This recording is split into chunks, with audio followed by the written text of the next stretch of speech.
দেশবাসী কোনো ভোট দিতে পারে নাই, আমিও পারি নাই। 2014 সাল, 18 সাল, 24 সাল জেলেই ছিলাম, ভোট দেওয়ার সুযোগ হয় নাই।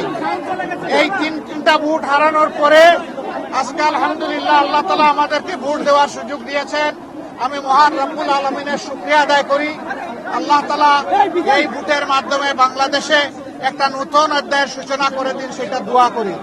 আমি বিশ্বাস করি, শুধু আমি না, বিশেষ করে যুব সমাজ যারা জীবনে একটা ভোটও দিতে পারে নাই, আজকের এই ভোটটার জন্য তারা বড় অপেক্ষায় ছিল।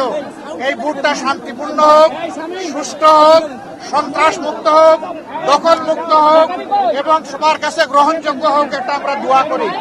এই ভোটের মাধ্যমে আগামীতে এমন সরকার গঠিত হোক, যেই সরকার কোনো ব্যক্তি, পরিবার, দলের হবে না, বরঞ্চ যে সরকার হবে 18 কোটি মানুষের, জনগণের সরকার।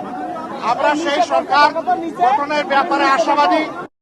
মাননীয় আমির, কোন ধরনের শঙ্কা কি আছে ভোট নিয়ে এখন পর্যন্ত? কি আমি কেবল আসলাম, এ কেন্দ্রে এসে ভোটটা দিলাম, এখন বাকি কেন্দ্রগুলো দেখব, সারা দেশের খবর নেব। আমরা ছোটখাটো কোনো বিষয় হলে অবশ্যই এগুলাকে ইগনোর করব, কিন্তু বড় কোনো বিষয় হলে আমরা ছাড় দিব না এবং আমাদের যা করা প্রয়োজন তাই করব। কারণ মানুষের ভোটের অধিকার হারিয়ে যাক, এটা আমরা কোনোভাবেই চাই না।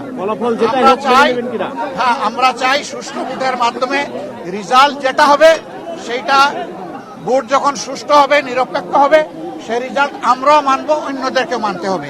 এটাই গণতন্ত্রের সৌন্দর্য। আমরা এটা চাই, আপনারা দোয়া করবেন। আজকের ভোটের আবারও সাফল্য কামনা করে সারা দেশবাসী প্রত্যেকটা ভোট শান্তিপূর্ণভাবে, নিরাপদে, নিঃসংকোচিতে যাতে সবাই দিতে পারে, নারী পুরুষ সবাই মিলে। এই জন্য আমি সকলের প্রতি আহ্বান জানাচ্ছি।